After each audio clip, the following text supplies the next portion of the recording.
Welcome back to The Explainer. So glad you're here, because today we're diving into something that's absolutely straight fire if you're in the mechanical engineering space. We're looking at that brutal front line where mechanical design crashes head-on into microbiology, nasty lawsuits, and billion-dollar food safety realities. You know, if you design, build, or maintain industrial equipment, we're talking plow mixers, extruders, any kind of sanitary process equipment, this explainer is literally made for you. We're breaking down AMI sanitary design. These are the exact engineering principles that keep food from killing people and honestly, keep companies from getting sued into oblivion. All right, let's just get right into it.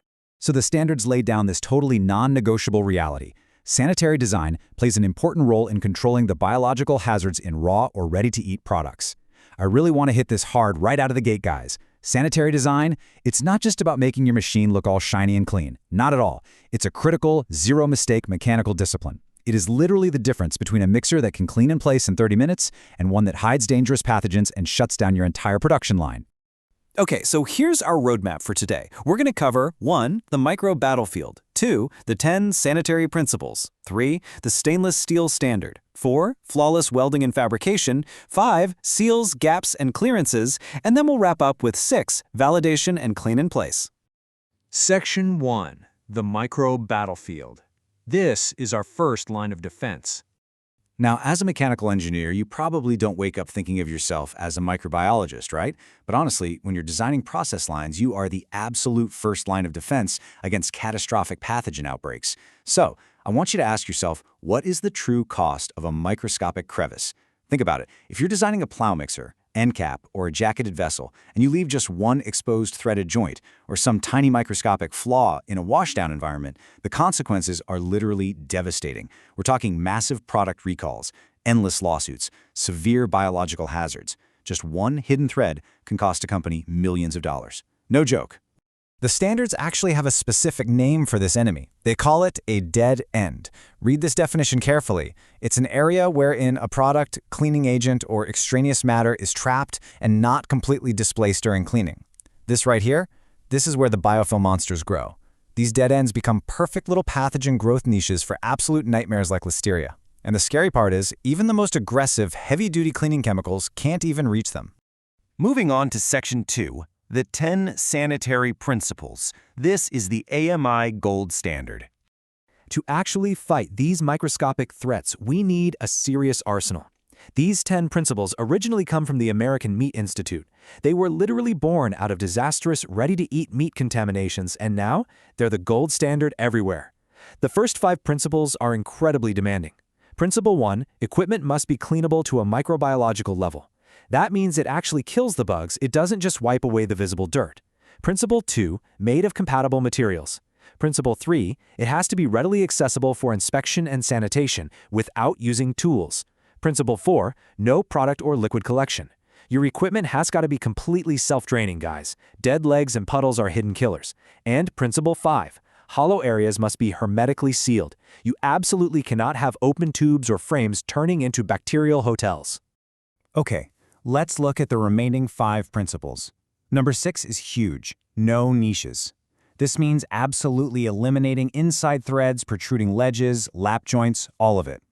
Principle 7 requires sanitary performance during actual operation, not just when the machine is shut down for cleaning. Principles 8 and 9 ensure your maintenance enclosures and connections to other plant systems are equally hygienic. And finally, Principle 10, validated cleaning protocols. Look, the proof is in the swab tests.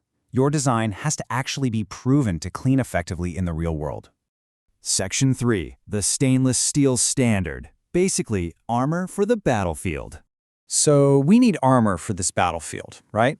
And that means looking at these super strict material requirements you need to survive those brutal, caustic, high-temperature washdowns every single night. The biggest takeaway here is the massive difference between what's approved and what is explicitly banned. For any product contact surface, you have to use AISI 300 series stainless steel. We're talking 304, 316, or 316L, or very specific non-toxic composites. Now look at the banned list over here. Wood, enamelware, uncoated aluminum, cadmium, lead solder. Why are these out?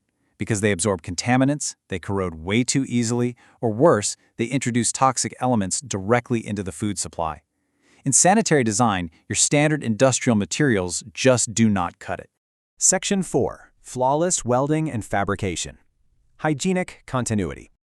Think about this. You could specify the most expensive 316L stainless steel in the entire world, but if your fabrication creates hidden crevices, your machine is a hazard, period. In the mechanical art of sanitary welding, the goal isn't just structural integrity, it's hygienic continuity. You absolutely need continuous, flush TIG welds with a super smooth polish. Just compare that to the defective side. Lap joints, spot welds, concave weld profiles. Seriously, a concave weld basically creates a microscopic trench right at the toe of the weld, which is exactly where biofilms love to thrive. Oh, and never ever use caulking to seal a gap in a food zone. Just don't do it. I want you to burn this number into your brain, 135. The standards actually dictate that permanently joined surfaces with an internal angle of less than 135 degrees must have a smooth and continuous radius. In practical terms, this usually means a radius of at least 1/4 inch, or maybe 1/8 of an inch for some super tight functional cases. The point is, you cannot have sharp internal corners. Basic fluid mechanics tells us that sharp corners create dead zones of low velocity during a wash cycle. And if the velocity drops, those soils are definitely not getting flushed out. Section 5. Seals, gaps, and clearances. Getting rid of those blind spots. This section is all about the physical geometry of how your parts connect, the overall footprint of the machine, and eliminating every single blind spot. You absolutely have to avoid small gaps and unsealed fasteners. When you bolt two pieces of metal together and leave even a microscopic gap, you're creating a capillary effect. It literally sucks in moisture and bacteria, but it completely blocks those thick, viscous cleaning chemicals from getting inside. You're basically building an impenetrable fortress for pathogens. So how do we solve this at the seal points? We use what's known as a substantially flush gasket. When you compress a gasket between two flanges, the standards enforce a ridiculously strict 1/32 of an inch maximum gap rule at that seal point. That gasket has to be virtually perfectly flush with the internal product zone. If it's not, product sticks and microbes start throwing a party in that tiny recess. Now, what about moving parts? Good question. According to EHEDG guidelines, static seals might actually get away with a single seal arrangement, as long as they prevent all contamination. But dynamic seals, like the ones on a spinning mixer shaft, those require a double seal arrangement. This gives you a secondary, continuous sterile barrier, usually using steam or some sterile liquid, just to guarantee that absolutely nothing sneaks past the atmospheric side and into your product. We also have to think about the physical footprint of the equipment itself. A machine has to be accessible to be cleaned, right? For larger equipment, you generally need 12 inches of clearance below the machine, which usually means sanitary legs sealing it to the floor and 36 inches of clearance all the way around the equipment. It's a simple rule. If a sanitation worker can't reach it, they simply cannot clean it.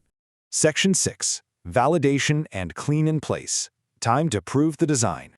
This is the moment of truth, where we prove that the mechanical design actually works in the real world without having to completely tear the machine apart. And 32 is the magic number here.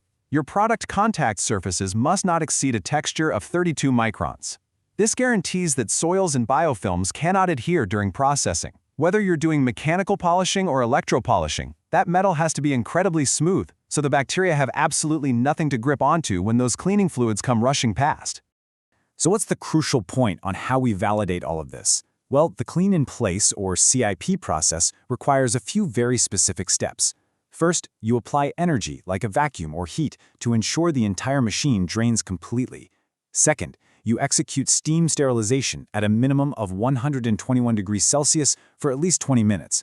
And third, you evaluate the results, both visually and microbiologically, using swab tests. Honestly, if your mixer cannot be drained and sterilized without harboring bacteria, your fundamental mechanical design has failed. I want to leave you with this final, kind of provocative thought to chew on.